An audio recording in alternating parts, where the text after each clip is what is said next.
ជំរាបសួរបងប្អូនទាំងអស់គ្នាមកកាន់ YouTube Channel My Care Cambodia ម្ដងទៀតនៅថ្ងៃនេះយើងនឹងបន្តទៅសិក្សាអំពី ventilator alarm របស់យើង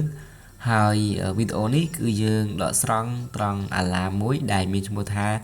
low volume alarm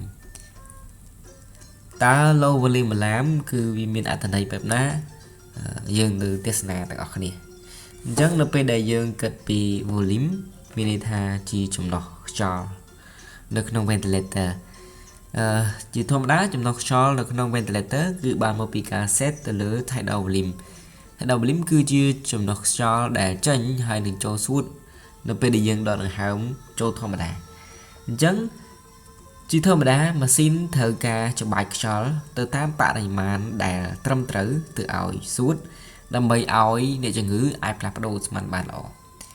ចឹងក្នុងករណីដែលចំណុះខ្យល់ដែលចេញពីម៉ាស៊ីនទៅកាន់អ្នកជំងឺមិនគ្រប់គ្រាន់នោះហើយវាធ្វើឲ្យ low volume alarm តើ low volume alarm កើតឡើងដោយសារអីគឺកើតឡើងដោយសារតែមានការដាច់ឬក៏របូតនៅក្នុង system ឬក៏ម៉ាស៊ីនមានបញ្ហាណាមួយដែលធ្វើឲ្យម៉ាស៊ីននឹងស្លាប់មិនបានគ្រប់គ្រាន់អញ្ចឹងជាធម្មតាគឺយើងត្រូវរៀបចំនៅ tidal volume ឲ្យបានត្រឹមត្រូវតាមរយៈideal body weight របស់អ្នកជំងឺអញ្ចឹង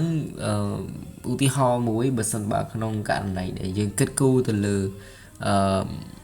គីឡូរបស់អ្នកជំងឺជា total body weight ឬក៏ជា ideal body weight អញ្ចឹងយើងគណនា tidal volume របស់យើងពី6ទៅ10ហើយយើងគុណ1គីឡូទៅអញ្ចឹងក្នុងករណីដែលឧទាហរណ៍ថា tidal volume របស់យើងត្រូវឲ្យអ្នកជំងឺ500តែនៅពេលដែលយើងសប់ទៅឃើញថាម៉ាស៊ីននឹងវាលោតបានត្រឹមតែ100ឬក៏50អីទេអញ្ចឹងយើងវានឹងលោត low volume alarm ហើយមានន័យថា volume ខ្យល់ដែលយើង set ដោយម៉ាស៊ីនហើយវាសប់ទៅកាន់អ្នកជំងឺគឺវាអត់គ្រប់គ្រាន់តាមអ្វីដែលយើងបាន set នោះទេអញ្ចឹងហើយវាលោតទាំងអស់ហ្នឹងអញ្ចឹងវាសំខាន់ណាស់ដែលយើងត្រូវដឹងពី low volume alarm ហើយយើងត្រូវដោះស្រាយវាតើមូលហេតុវាអាចមកពីអីហើយថាតើការដោះស្រាយគឺធ្វើអីគេអញ្ចឹងក្នុងករណីជាទូទៅនៅពេលដែល low volume alarm បើសិនបើមិនមានបញ្ហាណាមួយមកពីម៉ាស៊ីនទេវាច្រើនវាអាចមកពី leak របូតឬក៏ធ្លាយនៅក្នុង system ស៊ីខ្វីណាមួយអាចជា ETT សណ្ដកសុងឬក៏ស៊ីខ្វីដែលចេញមកពីម៉ាស៊ីនទៅកាន់អ្នកជំងឺនឹងវាធ្លាយឬក៏វារបូតទៅអញ្ចឹងនៅពេលដែលម៉ាស៊ីននៅពេលដែលយើងនិយាយអំពីស៊ីខ្វីនឹងធ្លាយយើងសប់ទៅខ្យល់ចេញស៊ីតអញ្ចឹងខ្យល់វាអត់ចូលទៅក្នុងសួតតាមអ្វីដែលម៉ាស៊ីនសាប់ឯងហើយវាអាចបូកផ្សំគ្នាជាមួយនឹង low pressure ឡើងដែរកាលណាវាធ្លាយវាលិចវាមាន low pressure អញ្ចឹង low ទាំង pressure low ទាំង volume ឡើងហើយអ្វីដែលយើងអាចដោះស្រាយបានអ្វីដែលយើងអាចធ្វើបានអ្នកទាំងអស់គ្នានៅពេលដែលយើងមានបញ្ហាទាំងអស់ហ្នឹងគឺការដកម៉ាស៊ីនពីអ្នកជំងឺហើយយើងប្រើ ambu bag ដើម្បីសបដៃជារឿងដែលយើងត្រូវធ្វើអញ្ចឹងនៅពេលដែលមានរឿងទាំងអស់ហ្នឹងគឺជាទូទៅវាកើតឡើងដោយសារតែអ្នកជំងឺមិនអាចទទួលយក volume នៃខ្យល់បានគ្រប់គ្រាន់ណាហើយ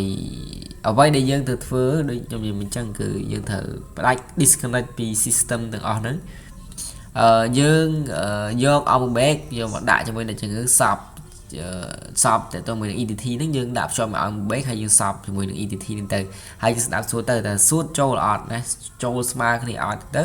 យើងដើម្បី ensure ថាអ្នកជំងឺរបស់យើងមិនបានសណ្ដកសុងឬក៏របូតសុងអីទេហើយបានយើងទៅ confirm ជាមួយនឹងម៉ាស៊ីនអញ្ចឹង confirm ទៅម៉ាស៊ីនដោយសារតែដែលការធ្វើ test ឡើងវិញ leak test អីឡើងវិញ flow ឬក៏ sensor test ឡើងវិញហ្នឹងដើម្បីឲ្យ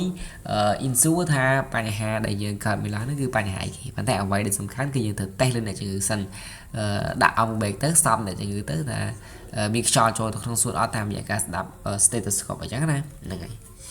អរគុណបងប្អូនទាំងគ្នាយើងនឹងជួបគ្នានៅក្នុងវីដេអូបន្ទាប់ដែលនិយាយអំពី high frequency alarm សម្រាប់វីដេអូនេះជួបគ្នាប៉ុណ្ណឹងអរគុណសម្រាប់ការតាមដានស្ដាប់